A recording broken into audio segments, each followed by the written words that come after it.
édition spéciale. Mesdames, Messieurs, bonsoir. Merci de regarder Yoliba TV News. Bienvenue dans cette édition spéciale consacrée à l'actualité du pays. Oui, on le rappelle très souvent ici, à Yoliba TV News, nous ferons le serment de faire la télé en libéralisant la parole publique, mais aussi d'œuvrer au quotidien pour une information plurielle au service du citoyen et de la démocratie. Mesdames, Messieurs, notre invité est une figure incontournable de la société civile malienne, concepteur du slogan Choqué pour éduquer. Il est le porte-parole du CDR, collectif pour la défense de la République. Oui, vous l'aurez compris, notre invité, Mohamed Youssouf Bakili du Rasbat. Rasbat, bonsoir. Bonjour. Merci de répondre à notre invitation. C'est toujours un plaisir de venir ici, c'est la famille. Vous avez le sourire à Rasbat ce soir. Oui. Votre état d'esprit? L'état d'esprit, du point de vue physique, ça va.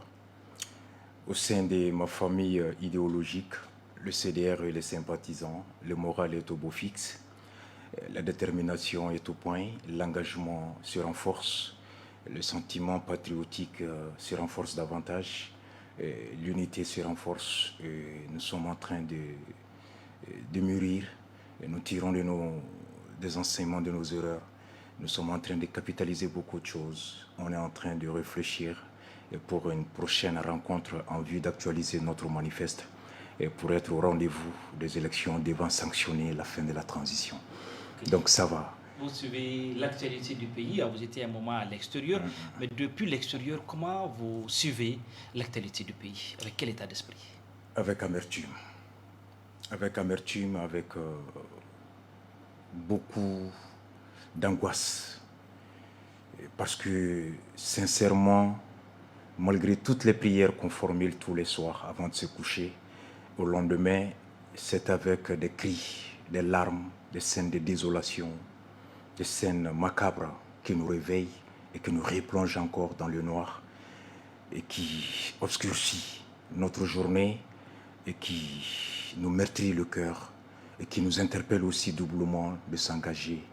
Et parce que l'horizon semble de plus en plus encore lointain, l'horizon semble s'assombrir chaque jour, chaque minute de plus. Malheureusement, le discours qui nous avait fait rêver il y a quelque temps, aujourd'hui à l'ère de la réalité, il y a peu d'espoir. Mais nous sommes condamnés à se battre pour faire renaître l'espoir. De l'extérieur, je ne manquais aucune journée, aucune information. C'est un peu notre seconde alimentation.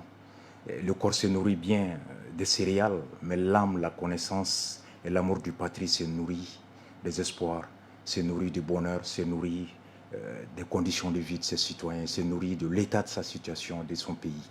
Donc c'est comme pour vous dire, la nourriture de l'âme et de la connaissance, comme le disent les philosophes, c'est le savoir et les informations. Et malheureusement, si les informations ne sont pas bonnes, l'alimentation ne peut pas être à la hauteur de souhait. Et donc c'était ça. Vous parlez en poète, souvent même en philosophe, on sent l'horizon s'obscurcit, le noir, voilà, on peut parler comme un poète. Ben, nous sommes aussi, sur Rasta, je le suis. Et Dieu est le plus grand poète, c'est le Créateur. La lune, la vertu, le soleil, les étoiles, le fleuve, la mer, le vent, les oiseaux, les couleurs. C'est Dieu qui en est l'auteur de cela. Et comme le dit Amadou Ampatiba, la beauté d'un tapis, c'est les diverses couleurs qui le forment. Donc on est poème et poète dans l'âme. Nous sommes tous artistes en puissance. Nous regorgeons tous en nous une portion, si tu veux, de cette fleur d'art-là.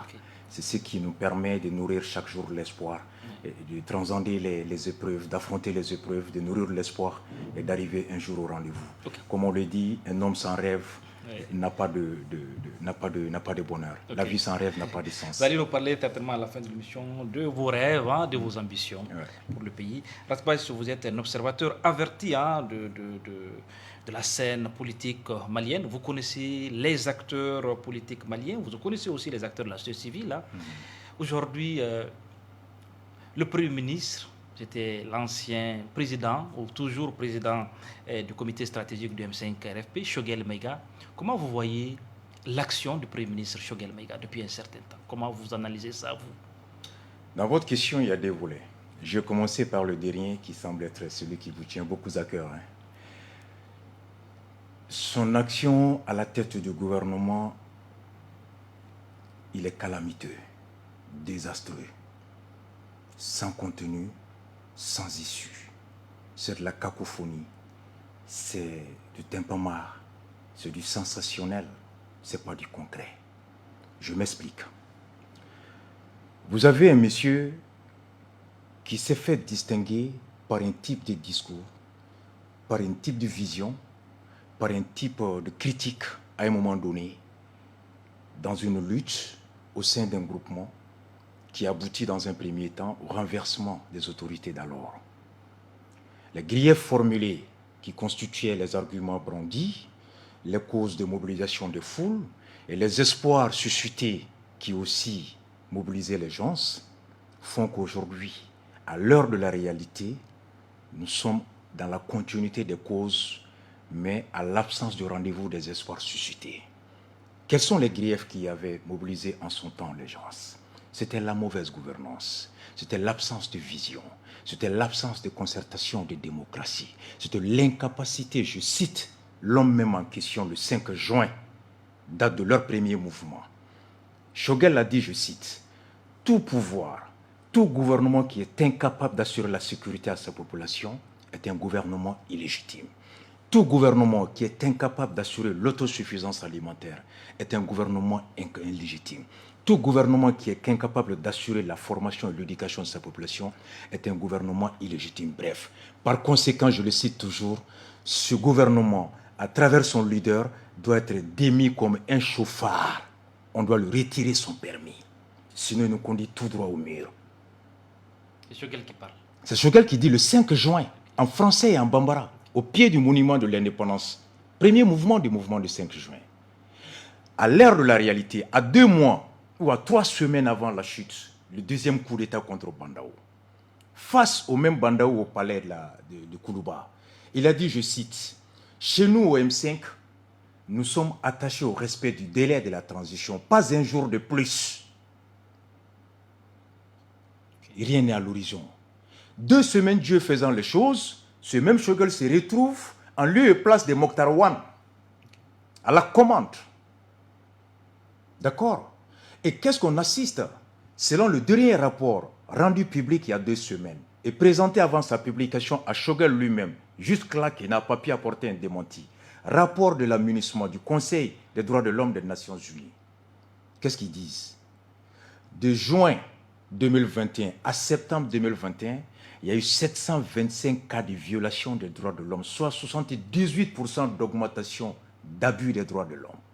On a reculé dans la dictature, dans l'instrumentalisation de la justice, dans la violation des droits de l'homme, sous Choguel à 78%. Toujours le même rapport.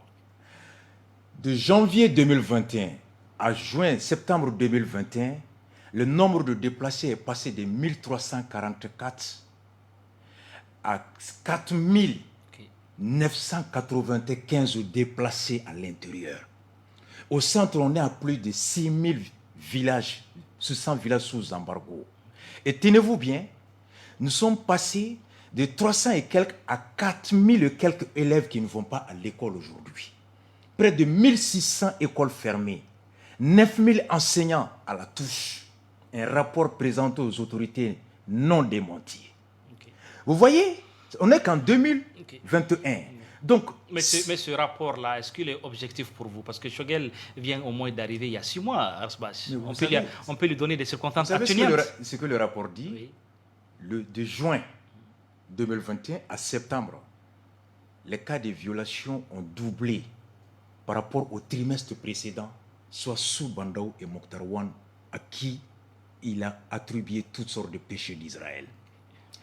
Que lui, il arrive. Le minimum, c'est de maintenir le statu quo. Okay. Mais ça ne doit pas s'empirer sous sa gouvernance. Okay. Donc, je vais vous relancer. Quand Choguel est venu, il a dit qu'il va faire une gouvernance, il promet une gouvernance de rupture et par l'exemple. Est-ce que pour vous, les faits, on est dans la gouvernance de rupture et par l'exemple? Je suis en train de chercher cet exemple de rupture.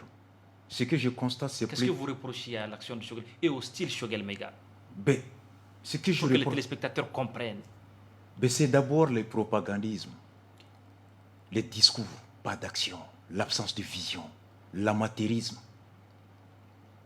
Et je suis l'une des personnes les plus surpris désagréablement par rapport à Choguel.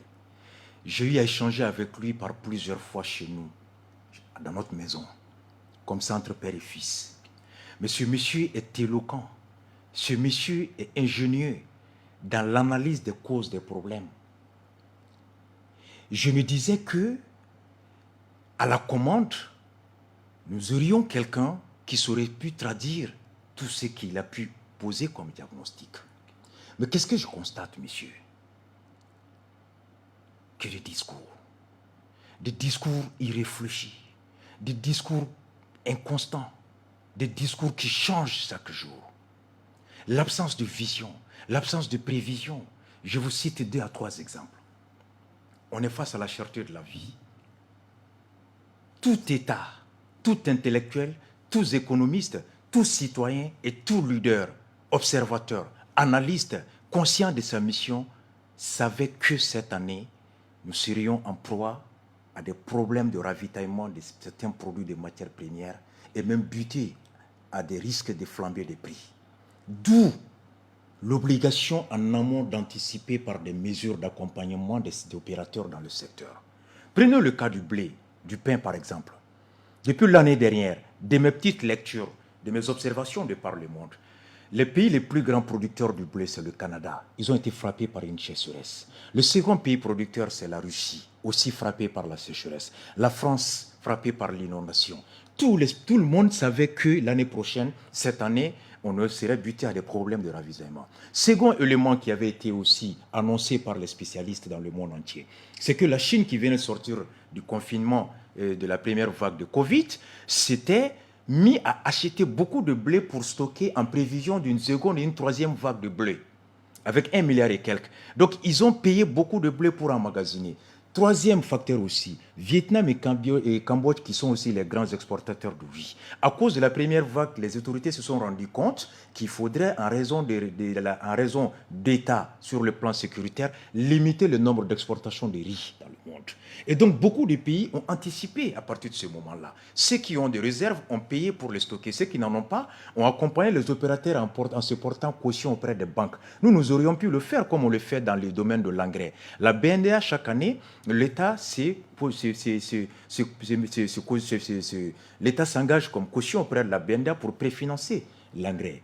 L'État aurait pu, à travers la BNDA aussi, approcher la chambre économique, la chambre industrielle, les grands importateurs comme les HCAR, pour que nous puissions avoir une réserve, un stock de blé, afin de pouvoir prévenir la flambée des prix. Beaucoup de trucs. Mais depuis que Choguel est arrivé, ça fait 5 mois. Qu'est-ce qu'on assiste? Des tournées à l'intérieur. Hachim m'a envoyé de vous dire des fins de bénédiction. Regardez son passage à Ségou. Il est parti à Ségou. Il a dit qu'il vient d'arriver. La sécurité, c'est le premier axe de son PAJ. Mais après son départ, on assiste à quoi? À la rasée, au rasage des villages, brûles, incendies des champs, jusqu'à ce que des communautés se sont formées pour venir lui demander de créer les conditions de les protéger pendant 1 mois afin de pouvoir faire les moissons pour assurer la sécurité. On n'a pas pu le faire. Et le ministre de l'Agriculture le dit dans un journal, la capacité nationale de production de riz fait 2 millions de tonnes de riz, dont la moitié, 50%, provient que de la seule zone de Nyono. Et la consommation nationale avoisine près de 10 millions de tonnes. Donc, à cause de l'insécurité dans l'Office du Niger qui produit à elle seule 1 million sur les 2 millions de capacités nationales, nous sommes aujourd'hui, cette année, dépendants de 9 millions d'importations de riz de par le monde entier. Par quoi va-t-on le faire? Et pendant ce temps, c'est les boulevards qu'on est en train d'occuper. Dire aux gens, vive Wagner. Dire aux gens que la transition continue. Un autre, vous voulez encore d'autres exemples? C'est la continuité d'Ibeka. Oui, sauf qu'avec ce discours, c'est-à-dire les admirateurs de Choguel vont penser que vous êtes contre peut-être Choguel et que vous avez peut-être vous-même, vous avez votre propre choix de personnalité, par exemple. Certains vont le penser. Mais il y a certains Maliens qui pensent aujourd'hui que Choguel travaille. Qu'est-ce que vous avez à dire aujourd'hui? J'aimerais qu'ils me disent dans quel domaine ils travaillent et quel est le résultat de ce travail-là. Je vous ai parlé tout de suite de l'économie, de la cherté de la vie. La sécurité, on n'en parle pas. Okay. Donc, vous avez vu les bilans sur le plan sécuritaire. Donc, si on doit faire un bilan à mi-parcours de Choguel Mega, qu'est-ce que vous allez dire ce soir? Mais le bilan, il est zéro. Sur le plan sécuritaire, la situation s'est davantage aggravée. De 3000 déplacés sous Ibeka, on est à près de 400 000 déplacés actuellement. De 200 000 élèves qui ne partaient pas à l'école sous Ibeka, on est à 495 000 élèves qui ne vont pas à l'école. De 1100 écoles fermées sous Ibeka, on est à 1600 écoles fermées sous Shogel. Des prix de sucre à 500 francs sous Ibeka, on est à 600 francs. Des prix de viande à 2000 francs, on est à 4000 francs sous Shogel. De 200 à 300 villages sous Ambarko, sous Ibeka, on est à plus de 600 et quelques villages sous Ambarko, sous Shogel, dans le centre. Qu'est-ce qu'on reprochait à Ibeka avant? L'absence de prévention, de prévision, l'absence de vision, les discours populistes, les discours démagogiques, le cinéma, le sensationnalisme. C'est tout ce qu'on a reproché à Ibeka. Le 5 juin, le 12, le 10, le 11 juin, sur même ce même plateau, la Shogel l'a dit. L'armée, qu'est-ce qu'on a reproché à Ibeka? L'absence de déploiement de courage, de manque de trucs. Qu'est-ce qu'on n'a pas reproché à Ibeka? Et les mêmes qui ont reproché à Ibeka, les mêmes griefs qui ont servi à mobiliser des millions de Maliens, de l'intérieur comme de l'extérieur, de toutes tendances confondues. Okay. Ibeka s'en va. Okay. Quand tu me dis aujourd'hui, quand vous me dites que Shogel travaille, je voudrais qu'on me cite un exemple. Les Maliens peuvent penser qu'ils travaillent. C'est pourquoi j'aimerais, moi je suis malien, moi j'aimerais avoir un résultat, ça profite à tous. Aucun patriote ne peut souhaiter de l'échec au gouvernant. J'aimerais qu'on me cite, sur le plan de justice, droits de l'homme, 725 cas de violation en 3 mois, 78% de recul non démenti par Shogel. Sur le plan de la sécurité, on n'en parle pas. Okay. Le plan du pouvoir d'achat. Okay. Sur le plan de la justice, hein, il pense qu'aujourd'hui, des réformes nécessaires sont faites. Des gens qui ont détourné ou supposé détourner de l'argent sont derrière les barreaux en attendant un futur jugement sur le registre de la justice. Vous avez même parlé d'instrumentalisation de la justice. Est-ce que vous avez des preuves à ce base? Oui, c'est le rapport qui le dit. Non, vous voulez quelle autre? J'ai 2 preuves. La première preuve, c'est d'abord mon interprétation même de la loi, ce qui est une liberté fondamentale que nul ne saurait me dénier. Okay. La Cour d'assises, la Cour suprême n'est pas compétente pour poursuivre les ministres. La deuxième preuve, c'est le premier avocat général qui a sorti les arguments. Vous avez vu l'autre jour le président de la Cour suprême dans une sortie dit que c'est des cas qui se font, que la Cour suprême a l'habitude de juger les anciens ministres depuis 1981. Une jurisprudence de 1980, ouais. C'est pas parce que 10 personnes ont volé hier que le 11e voleur doit être exempté au nom de quoi? Moi, j'aurais aimé que le président de la Cour suprême nous sorte. Donc, sur cette base-là, Ousmane Boubaye Megan ne devait pas se retrouver en prison, pour vous? Pas par la Cour suprême. Je suis désolé. Okay. La Constitution, j'avais plus de 18 ans. J'ai voté en 95. Hein. Okay. J'ai 48 ans. J'ai voté en 95. La Cour suprême a pour rôle dans un premier... 95, c'était quelle élection? Non, en 92, je vais dire. 92, ouais. Le référendum de 92, là, le 25 février 92, la Constitution, j'ai participé. Okay. Par oui ou non. Okay. La première élection, l'ère démocratique, multipartisme, j'y ai participé. Okay. La Constitution, elle est très claire.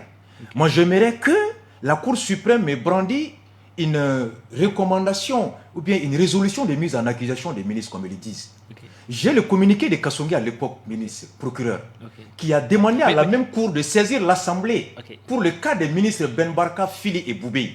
Le même Kassongi qui est l'actuel ministre. À l'époque, la haute cour de justice existait. À l'époque, le même président de la Cour suprême était à la Cour suprême. Moi, j'attendais le président de la Cour suprême me sortir, m'invoquer un cas de force majeure l'empêchant de Banankabou à saisir l'Assemblée à Bagdadi. J'attendais cela comme un argument, un cas de force majeure, ou un argument de droit. Pas un argument que depuis 91 on juge, mais depuis 91 on peut se tromper. Mais quand on a la chance d'avoir quelqu'un qui vous dit la vérité, qui vous aide à comprendre, la sagesse et la justice voudraient que vous vous inscrivez dans le changement et non de continuer dans la forfaiture de la loi. Mais vous n'allez pas dire que la justice est aux ordres quand même. Vous avez lu le communiqué de Chérif? Moi, j'attendais que le ministre allait porter plainte contre Chérif ou que le président de la Cour suprême allait porter plainte contre Chérif. Le communiqué de Chérif dit quoi? Il dit qu'il y a une entente entre le président de la Cour suprême et le procureur général dans le bureau de Kassongi. Dans le bureau? Dans le bureau. Le communiqué de Chérif est public, il a dit. Il dit, mais quiconque vous défie de lui dire le contraire. Ils se sont retrouvés dans le bureau de Kassongi pour s'entendre. Vous poursuivez le ministre et je vais plaider auprès du gouvernement afin que vous puissiez obtenir une prolongation de votre départ à la retraite. Chérif l'a dit. Ok, mais maintenant, pourquoi ces gens-là se retrouvent à... Moi, pendant une semaine, j'ai attendu pourquoi ces personnes que se le retrouvent... procureur Timbo porte plainte contre Chérif. Il l'a pas Que fait. le procureur, le président de la Cour suprême porte plainte contre Chérif. Ça n'a Que pas même Kassongue, il porte plainte contre Chérif. C'est grave comme accusation. Ok. La détention... Mais jusque-là, on n'a pas eu de plainte. Kaoudim était en prison. Comment vous avez aussi ça? Comment vous avez vécu ça? Vous étiez à l'extérieur, je le rappelle. Kaoudim, Ouais. son cas, vous savez, c'est... Je me suis exprimé depuis Paris là-dessus. À mon avis, l'interpellation de Kaoudim a permis aux analystes, aux observateurs de déduire ou d'imaginer qu'il y a une fracture profonde au sein de l'exécutif, notamment le collectif ou le comité des militaires et la primature, et entre les militaires. Voyez-vous, Kaoudim est, à ma connaissance, la première personne qui a mis en place la première organisation politique de soutien au gouvernement et à la personne de Hachim. Celui qui parle de patriote, de stratège, D'imperturbable. d'imperturbable. D'accord? Et ce même Kaoudim, il a été poursuivi à l'absence d'aucune plainte d'un tiers, ce qui traduit une autosaisine du parquet. Que comprendre? On aurait pu penser que c'était l'initiative du procureur de la commune 4. Mais dans la sortie du procureur de la commune 4, à la fin de son interview, il dit au vidéoman qui l'interviewait, Iboussi, que si je ne vous ai pas répondu parce que ma hiérarchie ne m'avait pas encore autorisé à m'exprimer via les médias. Et lorsqu'ils m'ont ordonné de m'exprimer, la première est venue à l'ORTM. Même les éléments de langage, c'est la hiérarchie qui me l'a donné. Le parquet est hiérarchisé. Ok. Ce qui veut dire que l'ordre de poursuivre Kaoudim vient de la hiérarchie. Et sa hiérarchie directe, c'est qui? C'est le procureur général. Du procureur général au ministre de la Justice. Du ministre de la Justice au président de la République, au Premier ministre. Du Premier ministre au président qui est le chef de l'exécutif. Et une semaine après, vous avez l'Assemblée nationale encore présidée par un autre colonel putschiste, Malik Diao, qui met une commission en place, laquelle commission recommande la suspension de la détention de Kaoudim à 101 voix. 101 voix. Ce qui veut dire que même si tu prends les 20 quotas prévus, réservés aux militaires dans la clé de répartition du décret, ça veut dire qu'il n'y a même que 101 voix pour 7 contre, 2 abstentions. Même les 20, parmi les 20 représentants des militaires, tout le monde, la majorité était pour que Kaoudim soit libéré. C'est-à-dire que Diao, co-auteur du coup d'État avec Hachim, n'était pas pour la détention de Kaoudim. Et Hachim, étant le chef de l'exécutif, est implicitement derrière l'arrestation de Kaoudim.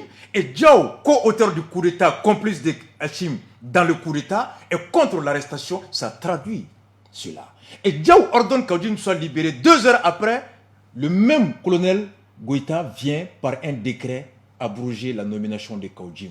Alors la question qui se pose, est-ce que s'il y avait dialogue entre Diao et Hachim, pourquoi ils ne se seraient pas entendus avant d'abord la résolution du CNT? S'ils étaient d'accord sur la même solution, Diao aurait demandé, Hachim aurait dit à Diao de laisser la résolution ou de faire influer, puisque d'après Choguel lui-même, les 2 tiers du CNT sont les cousins, les enfants, les femmes, les copains des militaires. Donc il suffisait tout simplement qu'ils demandent à leurs copains, à leurs tantes, à leurs amis, alors voter contre la suspension ou voter non, et Kaoudim serait resté en tôle. Et si Kaoudim était condamné, qu'est-ce qui était plus légitime pour dire qu'en vertu de sa condamnation, le décret s'imposait de droit parce qu'on ne peut pas garder Quelle leçon politique tirer de ça? La leçon politique, c'est que quand Choguel est arrivé, il a vu que l'un de ses plus grands profondeurs, c'est Kaoudim.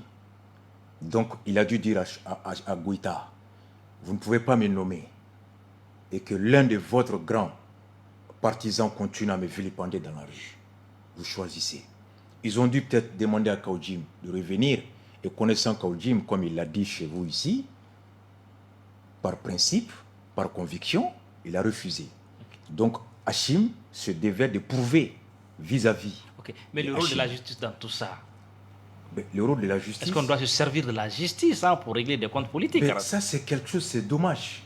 Mais c'est concédé dans nos textes. Nous, en 2018, nous l'avons demandé dans nos réformes. Et Soumaïla l'avait Donc ceux aussi. qui pensent aujourd'hui que c'est un réveil de la justice, on voit des gens en prison.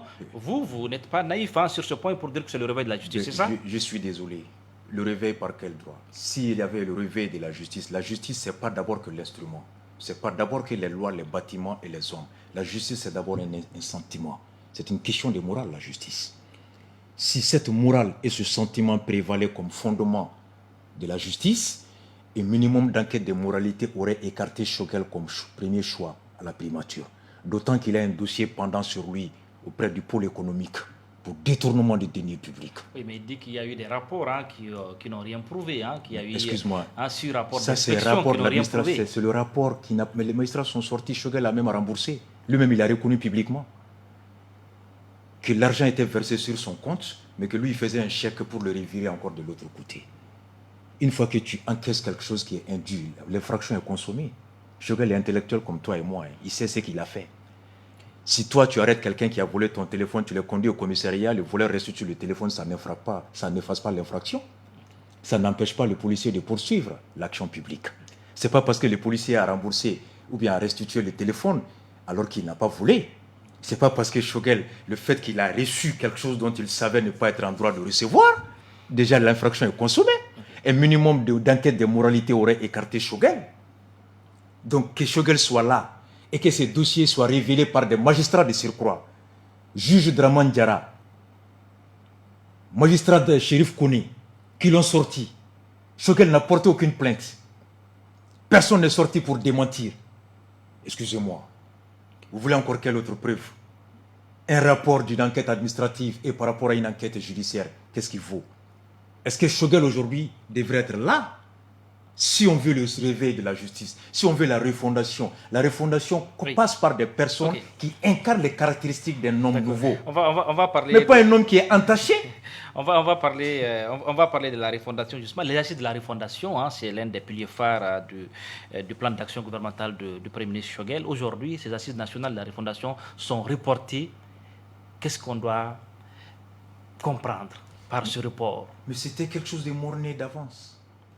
Ça ne peut pas aller. Cette assise ne pouvait pas réussir pour deux raisons. Pour son format, c'était du pipeau. Et pour le fond, ce n'était pas sincère. Aucune nation ne s'est formée à la place publique, ne s'est refondée à la place publique. Jamais. Aucune nation, de quelque régime qu'il soit, monarchique, démocratique, autocratique, de tout ce que tu veux, ça ne se refonde pas à la place publique. Quand vous dites place publique, vous pensez qu'aujourd'hui, le pouvoir... Que c'est tout le monde qui doit venir dire ce qu'on pense de la refondation. Okay. Je suis désolé. Je suis désolé. La refondation, elle est l'œuvre, si tu veux, des experts. Ceux qui ont reçu, qui ont acquis, qui ont l'expertise dans les domaines sécuritaires, dans le domaine agriculture, dans le domaine de l'éducation, dans le domaine de la santé, bref, dans le domaine de la vie, qui font une analyse intellectuelle, une expertise technique, et qui viennent avec ça l'expliquer au peuple, recueillir l'avis des peuples, pour ensuite traduire cela en un document. C'est cela un travail méthodique scientifique. Mais tu appelles le peuple de venir dire ce qu'il veut. Mais je suis désolé, c'est du populisme. Dans le fond, Choguel, comme argument, il nous avance des choses. Premièrement, que tout le monde n'a pas été au déni. Dialogue national inclusif. Dialogue national. Mais je vous dis, Choguel, il ne peut pas me le dire à moi, en face. Apparemment, vous connaissez bien l'homme. On se connaît trop. Vous le connaissez beaucoup? Bon, pas intimement, mais c'était mon allié en 2018. Okay. On était tous soutiens de Soumaïla. Okay. Donc il ne peut pas vous dire que... Pourquoi il ne peut pas me le dire? Oui. Je vais révéler ça. Que Soumaïla m'excuse, paix à son âme. Nous nous sommes battus après 2018 pour qu'on n'y ait pas d'autres élections avant des réformes. Principalement celles portant sur l'indépendance de l'organisation des élections. La mise en place, le renforcement de la CENI ou la création d'un organe unique. À l'époque, Boubé avait tenté de passer outre à travers son format de concertation. On a dit on n'y va pas. Doubaï a été voir, si vous vous rappelez, mon père Bachili à la maison. Il a été voir Soumaïla. Il a été voir Omar Mariko. Il a été voir Modibo Sidibé. Tout le monde lui a dit que non, parce qu'on était tous ensemble. On ne veut pas de concertation, on veut un vrai dialogue. Le dialogue a cet avantage que lorsque ce qui va être retenu va s'imposer à tout le monde, à la différence de la concertation. Ibeka a organisé une rencontre au palais. Boubé était présent. Il y avait Abichouj Thiam, président de l'ADP à l'époque, et Modibo qui ont répondu. À défaut, Ibeka n'a pas eu d'autre choix que d'organiser le dialogue. Et quand on a eu le dialogue, à notre grande surprise, un jour on attend dans la presse que le FSD ne va pas. Et qui avait animé la conférence Shogel, Muntaga et Soumaïla. En élégant, en allié, on a écrit à Soumaïla pour aller savoir pourquoi, Monsieur le Président. C'était notre plan. On a obtenu le dialogue. Pourquoi aujourd'hui vous ne partez pas? On a écrit à Modibo Sidibé pour demander une audience. On a écrit pour demander une audience avec la démarche association Madame Si et mon grand-père Ali Diallo. On les a tous rencontrés. J'étais à la tête de délégation du CDR. Nous avons été reçus à FSD par Soumaïla Sissi, paix à son âme. Shogel Maïga, Iban Diaye, notre maman, la présidente des femmes de l'URD, et Diara, président de la jeunesse de l'URD. En conclusion, qu'est-ce qui a été dit? Iban Diaye, à un moment donné, il est vivant. Il dit, mon fils, vous avez raison. Si on va au dialogue, nous allons perdre le statut de l'opposition. Shogel sait pourquoi ils ne sont pas allés au dialogue. Il était là. À un moment donné, comme Cheikh Mar l'a dit devant vous, certaines choses ne sont pas des secrets. Parce que ça fait 3 mois que Shogel est en train d'instrumentaliser l'opinion au nom. Et Bitar, à l'époque, Bitar était dans la rue. Il n'avait pas le droit de siéger à cette rencontre-là. Bitar n'était pas là. Tout le monde n'est pas allé au déni. Tout le monde n'est pas été au déni. Shogel sait pourquoi ils ne sont pas allés au déni. Et moi, je le sais. Mais Shogel aujourd'hui dit, tout le monde n'est pas été au déni. Parce que Ibeka n'a pas respecté le deal qu'il avait pris avec Soumaïla. Mais devant nous, ce que Shogel a dit, ce n'est pas ça. Okay. Mais ils ne sont pas allés au déni parce qu'ils ne voulaient pas perdre le statut de l'opposition. Shogel était là. Et quand j'entends Shogel pendant 3 mois brandir cela comme argument, j'appelle cela de la malhonnêteté intellectuelle. Et derrière, c'est quoi le but? C'est pour justifier une assise. À quelle fin? Okay. La pertinence des assises, justement. La pertinence des assises. Oui. Quelle pertinence les assises nationales de la refondation? Parce qu'aujourd'hui, on entend tout le monde parler de refondation. Le concept, il n'est pas encore défini. Mais pourquoi insister sur les assises nationales de la refondation? Mais parce que la seule chose, c'est comme Shogel en veut pourquoi il n'a pas été Premier ministre au lendemain du 18 août. Voici la seule raison. Shogel est comme Ablaye Wade à la fin de son année. Shogel en veut aux militaires de ne pas l'avoir pris au lendemain du coup d'État comme Premier ministre. Et il en veut au peuple malien et aux militaires de l'avoir choisi à moins 6 mois. À moins 6 mois de la fin de la durée légale, morale, choisie par les militaires. Pourquoi? Parce que 80% des militants et cadres du M5 ont pour profession la politique. À part quelques-uns qui vivent de leur propre profession. Cheikh Mar en fait partie. Il vit de sa profession. Konimba Sidibé vit de sa profession. Batili vit de sa profession. D'accord?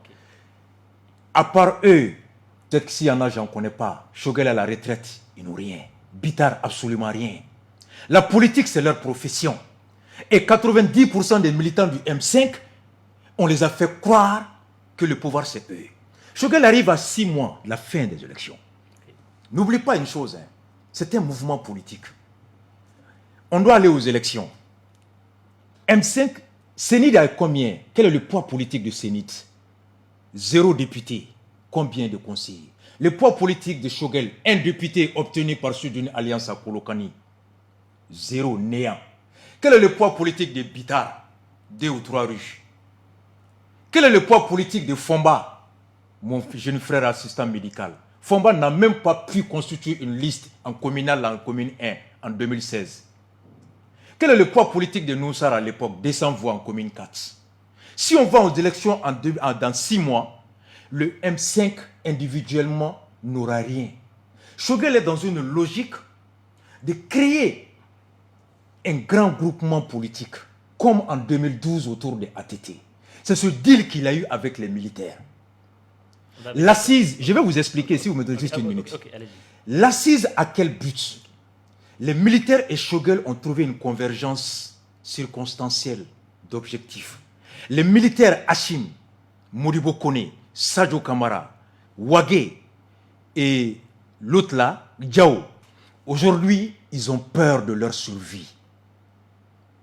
Ils n'ont pas de candidat qui puisse les assurer une continuité à gérer le pays afin de s'assurer une sécurité de leur vie et de leurs biens. Ils ont cela comme hantise, l'exemple de Aya. Et ils n'ont pas, en 6 mois, s'ils ont un candidat, ils ne peuvent pas sortir un candidat et le vendre aux Maliens en 6 mois et gagner les élections. Donc si l'élection a lieu le 27 février, tel que l'exige une bonne partie des Maliens et la communauté internationale, c'est que forcément, l'élection va être gagnée par qui? Par les groupements politiques classiques. Les anciens militaires, peut-être, hein, du régime. Les anciens militaires du régime Ibeka, par exemple. Exactement. Okay. Et alors, il se trouve que eux, ils ont cogné sur chaque groupement. Ils ont humilié certains cadres de l'ADEMOA. Ils ont humilié, mis en prison certains cadres. Boubé, il représente des centaines de millions, des milliers d'hommes et de femmes, des cadres des militaires, d'opérateurs économiques. Les Djarasuba et les Tchemogo, au sein de l'ADEMA, ils ont leur clan là-dedans. Les Poulos, ils ont leur clan là-dedans. Les Maras, ils ont leur clan là-dedans. Au sein de RPM, les Issagine aujourd'hui en prison, ils ont humilié beaucoup de personnes. À travers les réseaux sociaux, ils les ont présentés comme des voleurs. Ils les ont présentés comme des corrompus. Ils les ont présentés comme ceux qui ont tué le pays. Ibeka est parti, mais Ibeka existe à travers des millions de femmes. Ils ne sont pas dupes. Ils ont peur. Okay. Maintenant, si l'élection a lieu le 27, ils vont aller où? Et Shogel aussi s'est dit, si l'élection a lieu le 27 février, M5, il n'y a aucun parti politique à M5 qui aura même 2 députés. Ils n'auront rien. Et ce serait leur mort politique et leur mort économique et sociale. Donc ces deux, les militaires et le M5, ont en commun cette crainte-là, cette hantise-là, qui font qu'ils se sont donné les mains et Shogel les a vendus du chimère. Que moi, Shogel, je peux vous obtenir la prolongation du délai de transition. Et pour cela, je vais utiliser 2 éléments. L'assise, pour dire que c'est le peuple qui demande, pour dire que les élections, ça a été ceci. Tout le monde n'a pas été au déni. Et aux assises, c'est le peuple qui va déterminer la durée de la transition. Et deuxièmement, je vais activer le sentiment anti-CEDEAO et le sentiment anti-français à l'intérieur, à coup de propagande, à coup de manipulation, à coup d'invective. Et comme ça, la France craignant son image, la France attachée au respect de son image dans la sous-région, va craindre que le syndrome malien ne puisse se propager en Côte d'Ivoire, où la France a 2800 entreprises, ne puisse se propager à Dakar, où la France a 1800 entreprises. Donc la France va être contrainte de revenir négocier avec nous. Et de côté, on va brandir Wagner. Et en ce moment, on va dire à la France, bon, maintenant, mets une pression sur la CEDEAO pour obtenir une transition. Voici la carte qu'il a vendue aux militaires. Et aujourd'hui, ils sont pris dans leur propre piège. L'assise n'était que de la ruse, n'était que de manège, et c'est tout. Bitar sait que si on va en élection, même sa rue ne va pas voter pour lui. Shogel, même sa famille ne va pas voter pour lui. On vous sent très remonté. Mais parce que je suis très étonné. Vous parlez de manœuvre, est-ce que vous êtes dans les secrets? Parce que vous êtes, c'est pas être votre parole contre la parole. Est-ce que vous êtes informé de ce qui se passe de ce Trump? Oui. Quand vous dites qu'il a vendu, c'est ce qu'il a vendu. Je déduis que c'est ce qu'il a vendu. Voilà. Je déduis que c'est ce qu'il a vendu. Okay. Je fais mes analyses. Okay. Parce que moi, je n'arrive pas politiquement à comprendre. À comprendre. C'est Shogel qui l'a dit ici. Que arrêtez de vous en prendre à la CEDEAO et à la France. C'est vrai, chacun est là pour ses intérêts. Mais avant de s'en prendre à un ennemi plus fort que soi, il faut t'assurer d'avoir les moyens de l'affronter. Propos de Shogel. En quelle année? Il n'y a pas un an. Je l'ai joué dans mes émissions. Beaucoup. Aujourd'hui, qu'est-ce qu'on peut, quelle lecture on peut faire des sanctions de la CEDEAO, les sanctions ciblées à des personnalités du gouvernement et du CNT? Mais c'est une première. C'est une première. Et je suis au regret de ne pas convenir avec l'analyse de mon père, Cheikh Oumar Sissoko, sur votre plateau. Mais c'est encore un peu... Vous savez, Shogel me rappelle Farba Senghor. Farba Senghor, c'était l'un des ministres d'Ablaye Wade. Quand Ablaye Wade est arrivé, il a créé un poste qu'il appelait ministère chargé de la propagande. Et le ministre était Farba Senghor. Et dans le régime socialiste depuis les Staline, il existe ce qu'on appelle la propagande. Vous savez, lorsqu'on dit que la CEDEAO applique des choses qui ne sont pas prévues dans ces textes, que la CEDEAO, au lieu d'appliquer ces textes-là, aurait dû éviter au Mali qu'on en arrive là par prendre des sanctions contre des présidents qui échouent dans l'éducation, dans l'agriculture, dans la sécurité, dans la gouvernance. Comme si c'est tous les peuples de CEDEAO qui prennent part aux élections des présidents des différents pays de CEDEAO. Lorsque Alassane Dramane Ouattara se présente, c'est devant qui les Ivoiriens? Le programme qu'il présente aux Ivoiriens, c'est fonction de quelle réalité de la Côte d'Ivoire? Lorsqu'un président malien se présente, c'est devant qui? C'est le peuple malien. Le programme qu'il présente, c'est en fonction des réalités de quel pays? Du Mali. Alors, en vertu de quoi un Malien va aller sanctionner Alassane parce qu'il n'a pas réussi à maintenir le prix du cacao ou parce qu'il n'a pas reçu ça? C'est les textes qui sont là.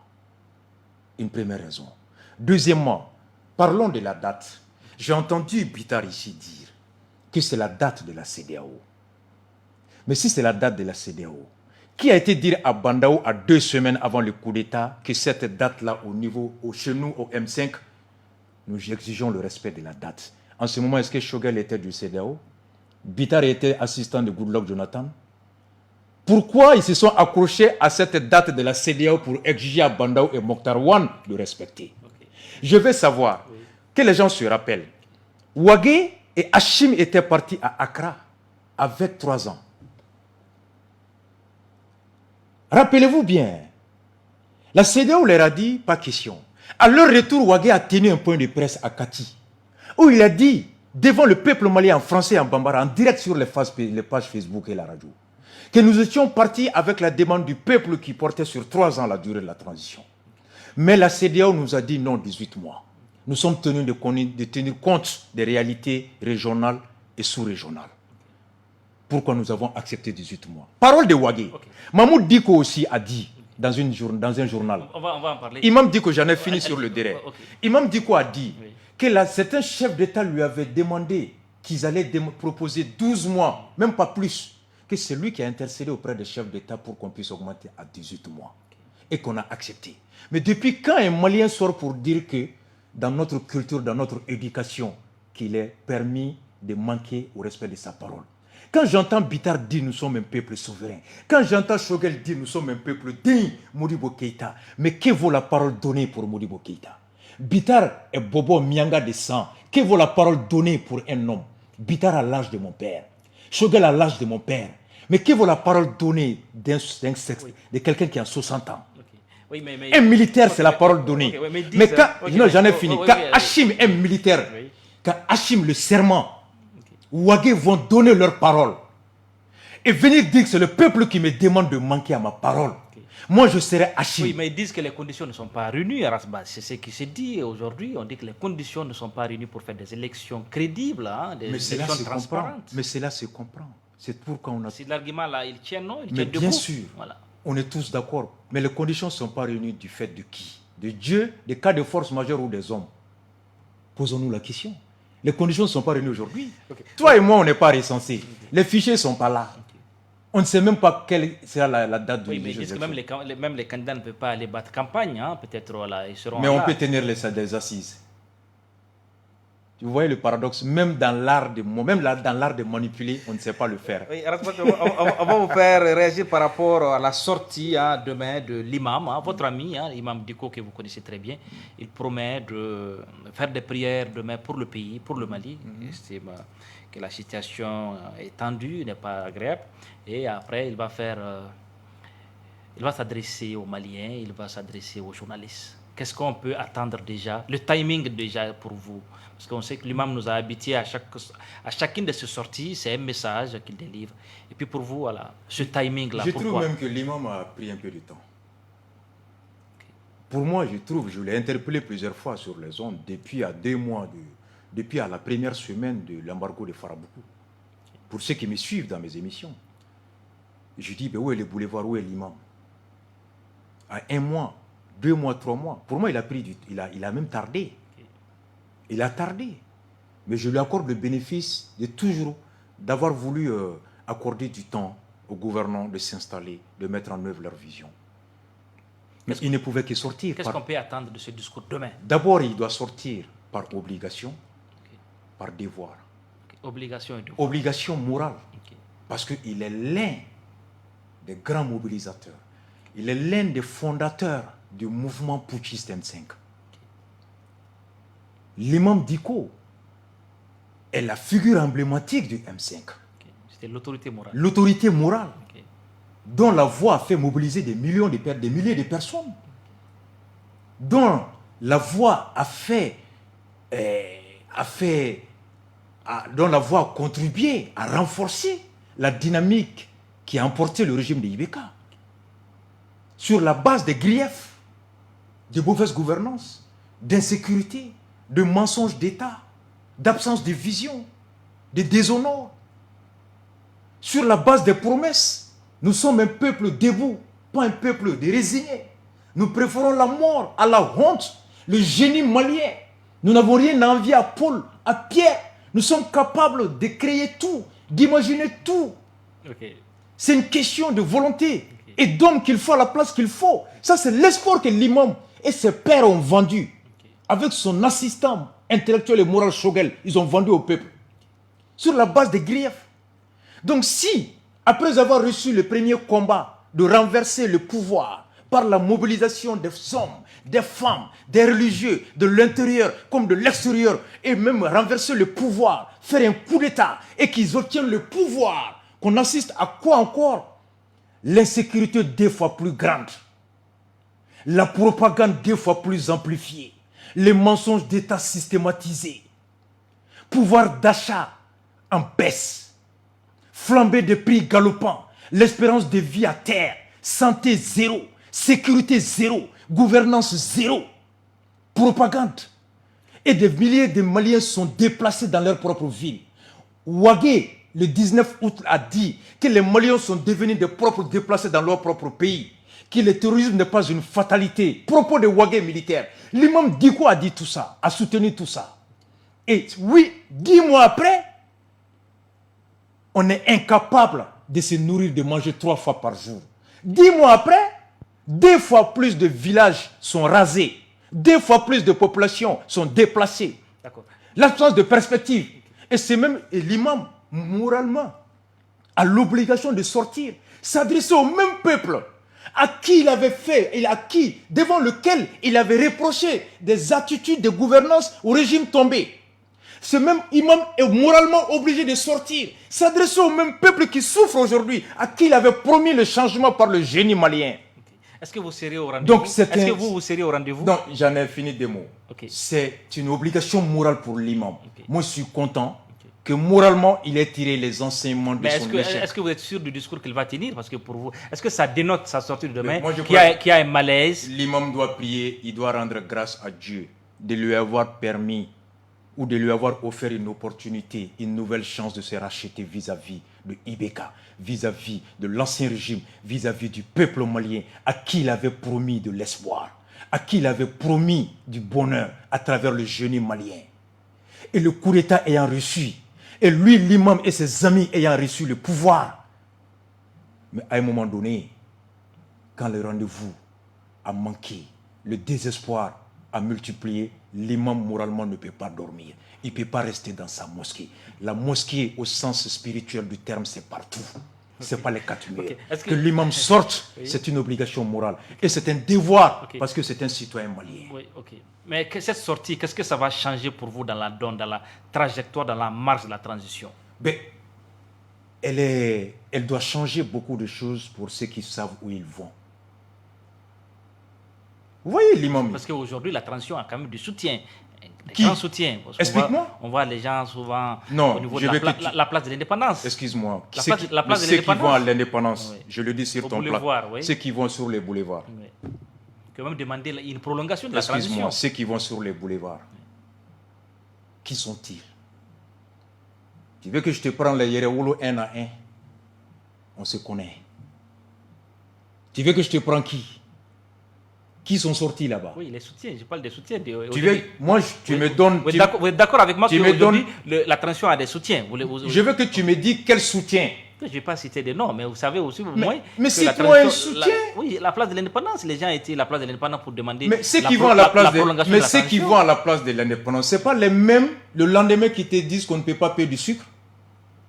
Ce n'est pas les mêmes le lendemain qui te disent que le pain est devenu inaccessible, que le riz est devenu inaccessible. Ce n'est pas les mêmes le lendemain qui te disent que nos parents à Djéné, nos parents à Banyangara, nos parents à Farabougou, à Nyono sont en train de crier. Pose-toi la question, pourquoi ils vont là-bas? Est-ce qu'ils vont parce qu'on leur a donné quelque chose? Les mobilisations, on sait combien ça coûte. C'est que ça donne. Excuse-moi. Dis-moi un soutien. Okay. Qu'est-ce qu'ils ont dit à la place de l'indépendance? À bas la France, vive la Russie. Je veux quand tu me dis soutien, il s'agit de quel soutien? Oui, je parle de soutien populaire. Voilà. Non, il y a un soutien de propagande. Mais quand tu me dis soutien, je veux que tu me dises un soutien politique. Quelle politique? Est-ce que c'est la politique du propagande? Si oui, ils en ont. Ils ont des gens qui viennent leur dire Poutine, sur les réseaux sociaux, Poutine a débarqué à Sévaré. Sur les réseaux sociaux, même les sous-marins sont dans le fleuve du Niger. Sur les réseaux sociaux, les avions ont bombardé hier, on apprend qu'on a donné les clés des avions. Encore, je ne sais pas qu'un avion avait une clé. Sur les réseaux sociaux, Yagagali a fui. Sur les réseaux sociaux, Koufa a fui. Sur les réseaux sociaux, Assim est devenu Jack Bauer. Mais le lendemain, dans la réalité, les gens sont en train de crier. Maintenant, ça, c'est ça. Ils ont une politique de propagande sur les réseaux sociaux. Et les réseaux sociaux, vous savez combien de Maliens sont touchés? Selon l'association des consommateurs de Internet, il n'y a que 2 millions de Maliens sur les réseaux sociaux. Donc 1 million à Bamako et 1 million répartis dans les capitales régionales. Les 14, les 7, les 12 autres millions ne sont pas sur les réseaux sociaux. Ça, c'est dingue. Donc quand tu me dis, je demandais quel type de soutien, si c'est le soutien pour oui. Donc pour vous, aujourd'hui, la transition n'a pas de soutien réel. Mais tu veux que je vais te répondre? Oui, allez-y. Si Choguel, la logique était là, oui. Qui est-ce qui a choisi Choguel? Hachim n'a pas donné la primature à Choguel. Il a donné la primature à M5. Okay. C'est là que je reconnais la grandeur de Cheikh Oumar Sissoko. C'est nous qui l'avons choisi. S'il échoue, c'est nous. Cheikh Oumar est un grand homme, il a dit. Ils ont donné à M5. D'accord? Qui devrait soutenir le Choguel? Choguel devait appliquer la vision de qui? Du M5. Et qui devait être le soutien de Choguel? Le M5. Qui aujourd'hui sont les grands profondeurs du PAG? Je vous pose la question. Bathily, Maramsi Kiatousso, Cheikh Oumar Sissoko, Konimba Sidibé. Depuis que Choguel est rentré des Nations Unies, vous avez entendu qui? Quelle voix autorisée du M5 soutient Choguel aujourd'hui? Bitar qui soutient. Non, Bitar n'est pas une voix autorisée. Faites le fil. Bitar n'a eu voix que lorsque le M5 a déménagé chez lui. Au siège du CEMAS, qui était au présidium, Muntaga, Maramsi, Bathily, Choguel, Kaoudim, Imam, Diko, c'était eux. Et lorsque le décret de répartition de le CNT est arrivé et que le CSDM a rejoint, Kaoudim les a chassés du CEMAS et que le CSDM les a reçus dans leur siège. Et quand Amyongin aussi les a lâchés en pleine voiture pour aller au CNT, alors ils ont déménagé chez Bitar. C'est à partir de ce moment que Bitar a commencé à avoir voix au chapitre. Bitar n'a jamais eu voix au chapitre au M5. C'est pourquoi je m'adresse, moi je ne considère pas trop. Okay. Donc maintenant, aujourd'hui, est-ce que demain... J'en ai fini. Quand vous parlez de soutien de transition, la propre famille politique même de Choguel désapprouve sa façon de faire. Moi, vous m'auriez dit, avant de voir Choguel au M5, Choguel se caractérisait avant par la sérénité. Il se caractérisait avant par quelqu'un qui avait la maîtrise de soi. Qui savait analyser. Vous avez pensé qu'il a perdu la maîtrise de soi? Jusqu'à ce que Choguel même l'a dit sur ce plateau, sur Renouveau TV, partout, que lui, il ne rentre pas dans les questions de personne. Qu'il est dans le débat de personnes. Mais aujourd'hui, voir Choguel répondre des personnes, c'est la perte de contrôle de soi. De contrôle, Choguel a perdu tout. Prenez maintenant ce qu'on appelle l'ancienne majorité, le cadre des regroupements des partis politiques, qui regorgent 6 grands partis des 10 grands partis politiques. Ils rejettent sa façon de faire. Tout le monde rejette Choguel. Quand vous me dites soutien, il a quel soutien? Sur les 10 grands partis politiques, 6 lui dit basta. M5 lui dit Choguel basta. Au plan national, il a été désavoué. Sur le plan international, vous avez vu quel premier ministre être suspendu dans l'histoire de la CEDEAO? Interdiction de voyager. Deuxièmement, quand le président reçoit la classe politique, à l'absence du premier ministre, il y a un message. Mais il n'y a pas pire humiliation que ça. Même sous Ibeka, lorsque la classe politique avait rejeté la proposition de concertation de Boubé, Ibeka, qui a dû prendre les choses en main, a tenu à veiller à ce que Boubé soit là le jour où il recevait les Modibo Sidibé. Mais que Assim reçoit la classe politique en excluant Choguel. Mais il n'y a pas un désaveu de la méthode que c'est là. Okay. Sa méthode clivant, l'invective, la division, traduit l'absence de vision. L'absence de vision, l'incapacité de méthode. Choguel s'est révélé un grand opposant, mais un piètre dirigeant. Oui, très dur, hein, Aratbash. Si Choguel est disponible, là, on va peut-être lui donner aussi la parole. Hein. Vous êtes très dur. Hein, on a eu à échanger, on échange. Hein, contre le président. Mais clair. Voilà. Ok, donc on va y revenir, mais déjà on donne la parole au public à travers cette petite rubrique. La parole au public.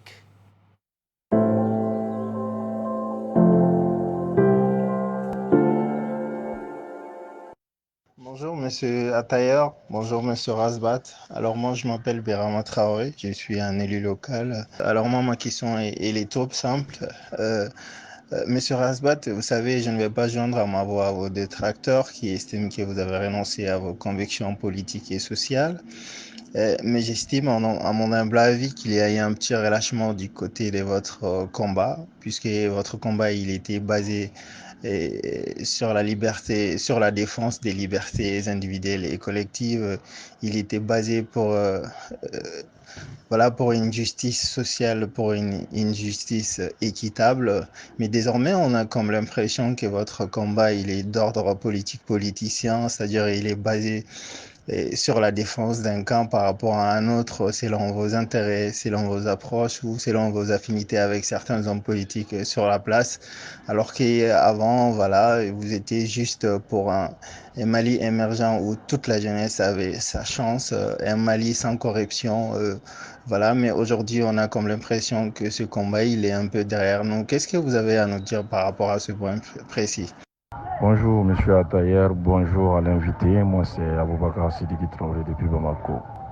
J'ai deux questions pour Rasbach. Première question, qu'est-ce qu'il pense de la politique menée par la France dans le Sahel? Est-ce que à l'heure actuelle, cette politique est en phase avec les réalités que les populations vivent au quotidien? Deuxième question, est-ce que lui-même Rasbach, ses actions, quand on regarde à ses tout débuts à maintenant, est-ce qu'il trouve que ces démarches sont cohérentes? Bonjour Joliba TV, bonjour à Rasbach, les guides, les patriotes, l'imperturbable, le curieux, l'homme de conviction, l'homme toujours droit dans ses bottes, le fier descendant de Modibo Keïta, de Thomas Sankara, de Patrice Lumumba, de Martin Luther King. En gros, voilà quelques étiquettes que j'ai collées en vous du moment de votre surgissement jusqu'en 2016. J'étais prêt à confronter bec et ongle tous et toutes celles qui se dressent sur votre chemin parce que j'avais confiance en vous. Mais de 2016 à nos jours, je ne me vois plus dans votre logique. Je ne me vois plus dans vos pensées, dans vos convictions, dans votre façon de faire. Qu'est-ce qui a changé? La deuxième question, j'aimerais savoir quel type de société Rasbach tu veux. Bonsoir Joliba TV, bonsoir tout le monde. Ma question s'adresse à M. Rasbach. Est-ce que M. Rasbach peut nous dire aujourd'hui le lien qui le lie avec Dr Boubou Cissé? Après avoir fait des mois ou bien des années critiqué Boubou Cissé ouvertement, et aujourd'hui Rasbach défendeur de Boubou Cissé, nous on ne comprend rien. Est-ce que Rasbach peut regarder les Maliens en face et leur dire le contrat qui les lie à Boubou Cissé? Bonsoir Joliba TV News, bonsoir Mohamed Youssouf Bachili, dit Rasbach. Ma question est la suivante. Rasbach, comment vous voyez le refus des élections à date prévue? Comment vous voyez l'avenir du pays et dans quelle situation le pays peut se trouver en cas de refus des élections?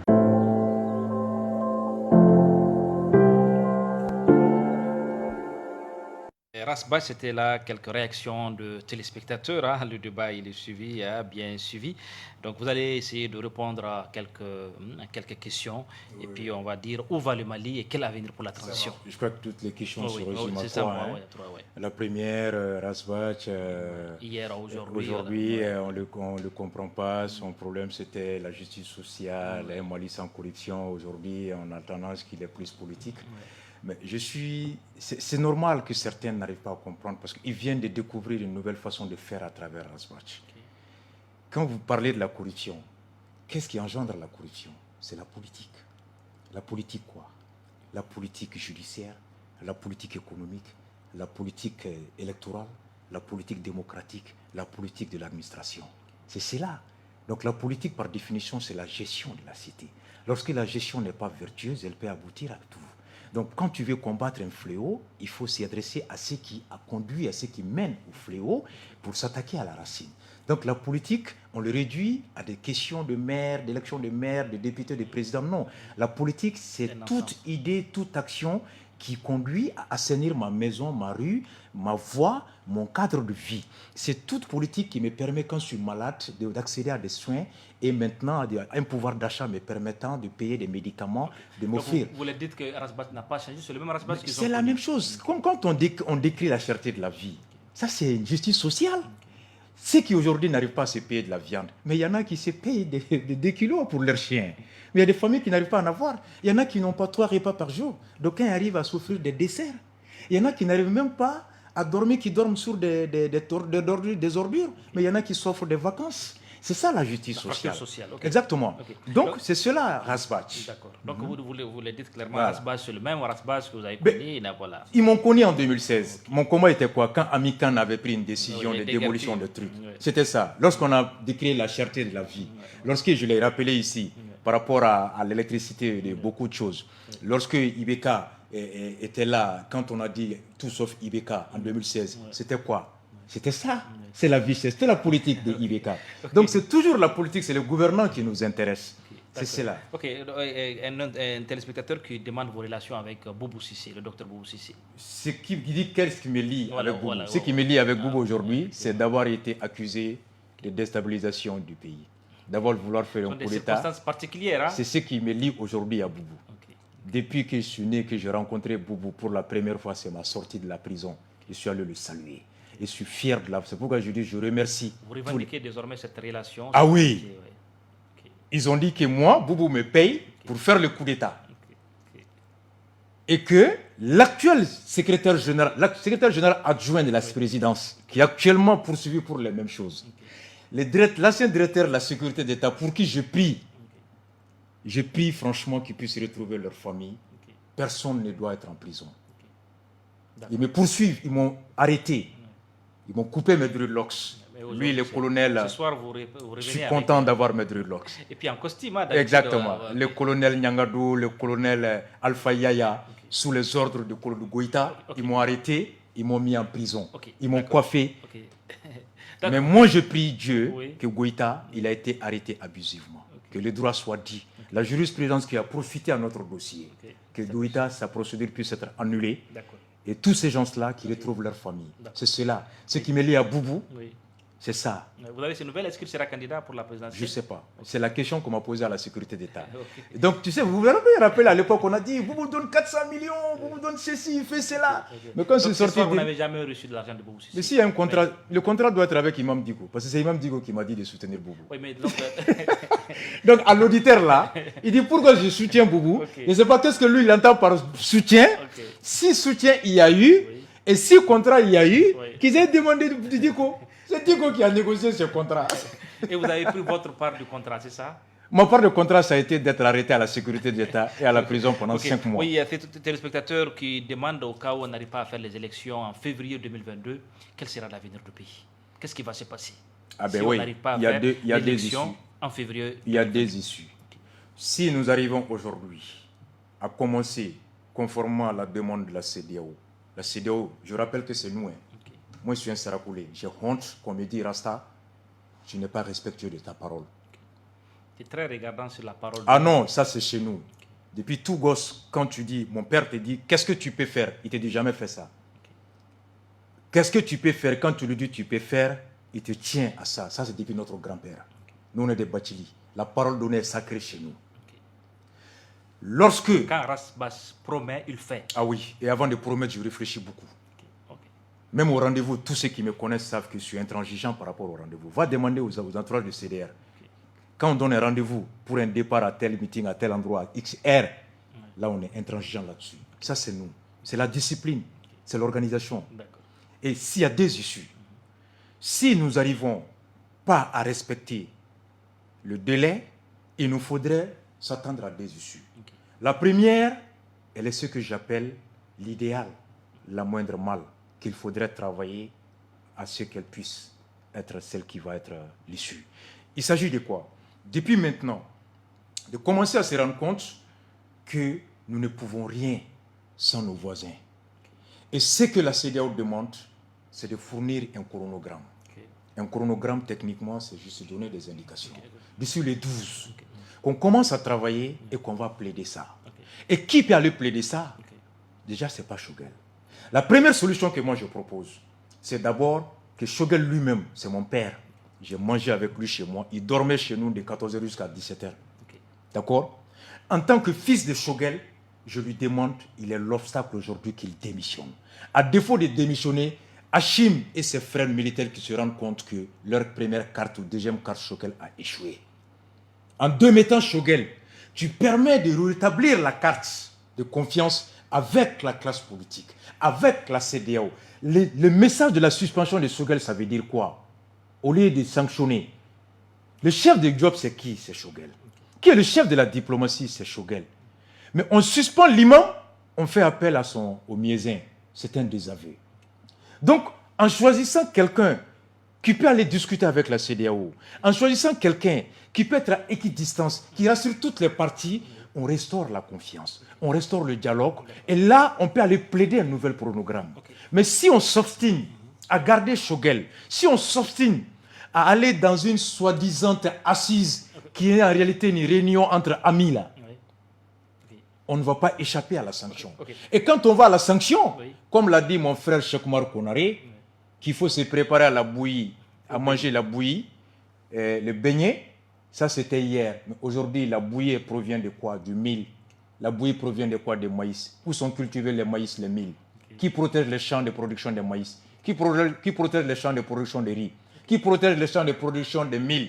Les champs de production de mil, de maïs aujourd'hui sont brûlés, incendiés, abandonnés, incapables de les protéger. Même la bouillie que Cheikh-Oumar Konaré nous appelait à se préparer à boire là, cette bouillie va produire d'où? De la place de l'indépendance? Est-ce que c'est à bas la France qui va produire la bouillie dans nos pôles? Est-ce que c'est Vive Wagner qui va abaisser le riz? Qu'on arrête d'instrumentaliser, ça atteint son but. Ok, Rasbach, nous allons rapidement, on est pratiquement à la rédaction, me signale qu'on est pratiquement à la fin de l'émission. Je vais vous poser une ou deux questions, c'est la fin de l'émission. Et où va la transition? Où va le Mali? Où va la transition? La transition va droit au mur. La transition est dans la cacophonie, dans l'agonie. Je vais vous dire, j'ai pitié aujourd'hui pour les militaires. Je ne doute pas de leur bonne foi. Au début, ils ont sous-estimé le jeu. Hachimi, Goïta Hachimi, Diao, Wagé, Sadio et Modibo Kone, ils avaient cru que c'était un jeu. Ils dupes. Qu'à l'approche de 18 mois, il fallait quelques tours pour obtenir une autre prolongation. Choguel est venu se faire passer en grand maître de magie. Que moi, Choguel, il a dit lui-même que la CEDEAO a perdu M5. Que lui, il a la recette de la CEDEAO. Que lui, il a les moyens d'embarquer tout le peuple en vue d'obtenir. Aujourd'hui, les militaires sont pris dans leur propre piège. Ils ne savent pas où ils vont. Il faut les aider. On est dans l'impasse. Je vous l'ai dit, la transition va droit au mur. Le chauffeur, comme Choguel l'a dit le 5 juin, le chauffeur a été incapable d'assurer la population. Le chauffeur a été incapable d'assurer l'éducation. Le chauffeur a été incapable de maintenir le prix des premières nécessités. Il faut retirer le permis au chauffeur. Le chauffeur doit être radié. Il doit être démis de sa fonction. La transition va tout droit au mur. L'heure est de le redresser à travers quoi? Un dialogue. À travers quoi? Un consensus, un rassemblement. À travers un homme consensuel. comme Cheikh Omar Sissoko l'a dit, un homme qui a un discours de rassemblement, un discours de sagesse, un discours d'homme d'État, pas un discours de propagandiste, pas un discours de la rue. Okay.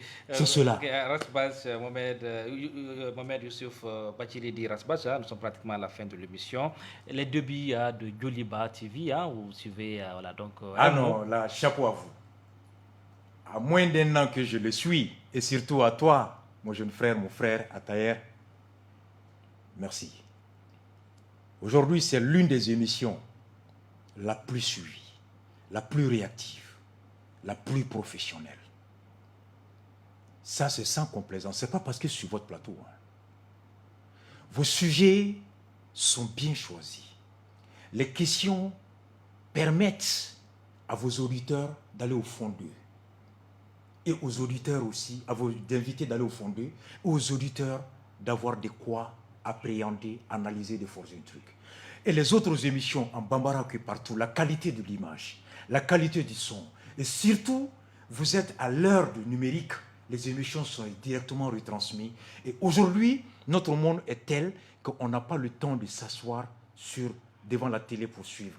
Dès qu'on est informé d'une émission ou dès qu'on a un extrait d'une émission, vous partez sur la page, vous avez l'intégralité. Et à tout moment, en tout lieu, on peut être en phase avec l'actualité à travers votre dynamisme, à travers votre organisation.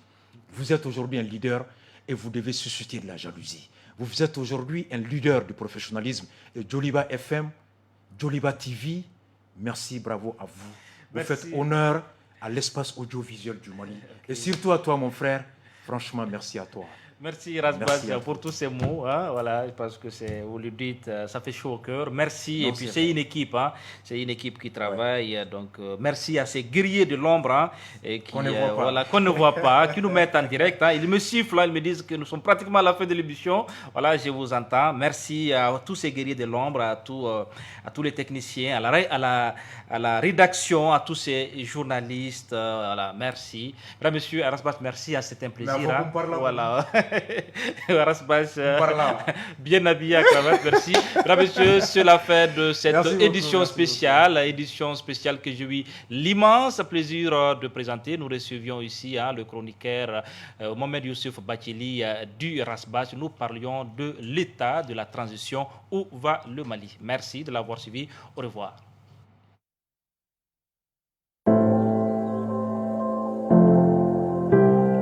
Édition spéciale.